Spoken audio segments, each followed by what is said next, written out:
एक दिन मेरे पिता ने हलवे के 2 कटोरे बनाए और उन्हें मेज पर रख दिया। एक के ऊपर 2 बादाम थे, जबकि दूसरे कटोरे में हलवे के ऊपर कुछ नहीं था। फिर उन्होंने मुझे हलवे का कोई एक कटोरा चुनने के लिए कहा, क्योंकि उन दिनों हम गरीबों के घर बादाम आना मुश्किल था। मैंने 2 बादाम वाले कटोरे को चुना। मैं अपने बुद्धिमान निर्णय पर खुद को बधाई दे रहा था और जल्दी जल्दी मुझे मिले 2 बादाम वाला हलवा खा रहा था। परंतु मेरे आश्चर्य का ठिकाना नहीं था जब मैंने देखा कि मेरे पिता वाले कटोरे में हलवे के नीचे 4 बादाम छिपे थे। बहुत पछतावे के साथ मैंने अपने निर्णय में जल्दबाजी करने के लिए खुद को डांटा। मेरे पिता मुस्कुराए और मुझे यह याद रखना सिखाया कि हमारी आंखें जो देखती है वह हरदम सच नहीं हो सकता। उन्होंने कहा कि यदि हम स्वार्थ की आदत को अपनी आदत बना लेंगे तो हम जीत कर भी हार जाएंगे। अगले दिन मेरे पिता ने फिर से हलवे के 2 कटोरे पकाए और टेबल पर रखे। एक कटोरे के शीर्ष पर 2 बादाम और दूसरा कटोरा जिसके ऊपर कोई बादाम नहीं था।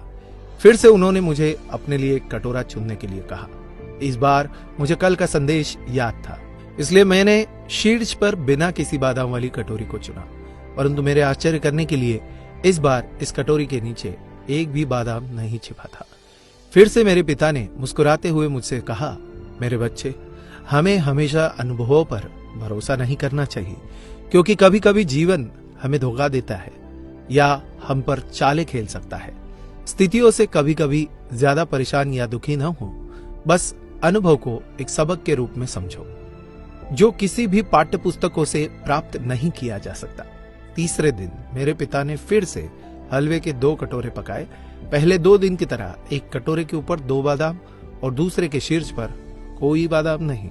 मुझे उस कटोरे को चुनने के लिए कहा जो मुझे चाहिए था, लेकिन इस बार मैंने अपने पिता से कहा, पिताजी पहले आप चुने। आप परिवार के मुखिया हैं और आप परिवार में सबसे ज्यादा योगदान देते हैं। आप मेरे लिए जो अच्छा होगा वही चुनेंगे। मेरे पिता मेरे लिए खुश थे। उन्होंने शीर्ष पर 2 बादाम के साथ कटोरा चुना, लेकिन जैसे ही मैंने अपने कटोरे का हलवा खाया, कटोरे के हलवे के एकदम नीचे 8 बादाम और थे।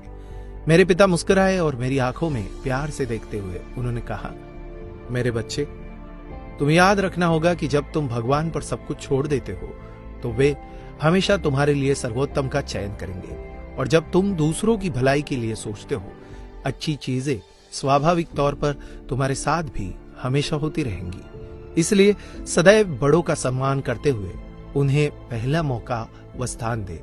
बड़ों का आदर सम्मान करोगे तो कभी भी खाली हाथ नहीं लौटोगे।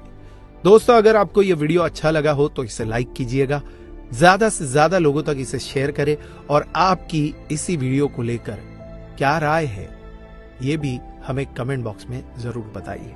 ऐसे ही और वीडियोस को देखने के लिए फॉलो कीजिए हमारे फेसबुक पेज को। धन्यवाद।